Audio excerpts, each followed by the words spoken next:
Bak atam,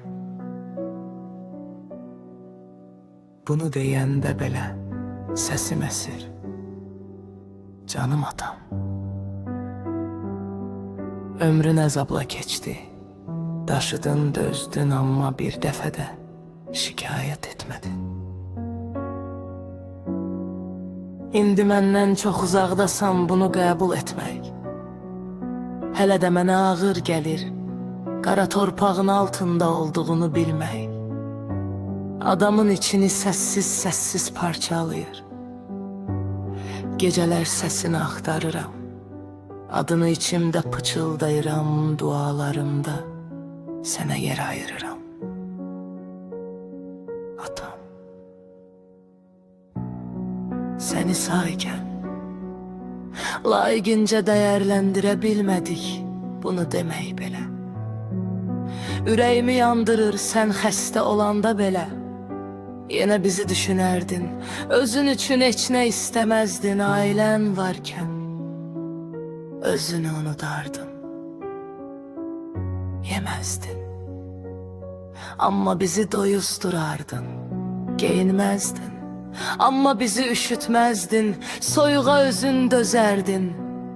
Bizi qorumaq üçün dağ kimiydin atam, hər yükü çiyinlərində daşıyardın. Qar demədən, qış demədən, soyuq demədən işləyərdin. Bir tikə çörək üçün yox, təkcə bir gülüşümüz üçün. Başımıza bir iş gəlsə, düşünmədən qaçardın.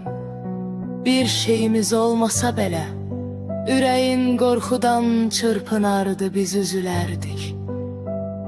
Amma sən bizdən də çox yanardın. Atam, sənin dəyərini bilmədiyində anlayıram.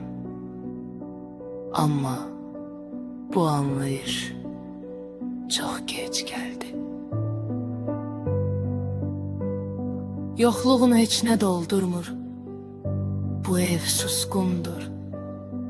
Bu həyat yarımdır. Sən yoxsan və bu boşluq heç nəyə bənzəmir. Səni çox darıxıram atam, həqiqətən çox. Sənsiz həyat çox çətindir. Doğrunu sən öyrətdin bizə, yaxşını sən göstərdin, pislikdən sən uzaq tutdun bizi adam kimi. Sən böyütdün. Sən var ikən hər şey daha asan idi, indi sən yoxsan və heç nəyin nə dadı qalıb, nə də duzu. Atam, canım atam, bir gün qovuşacağımızı bilirəm. Amma bu həsrət, bu dünya üçün çox ağırdır atam.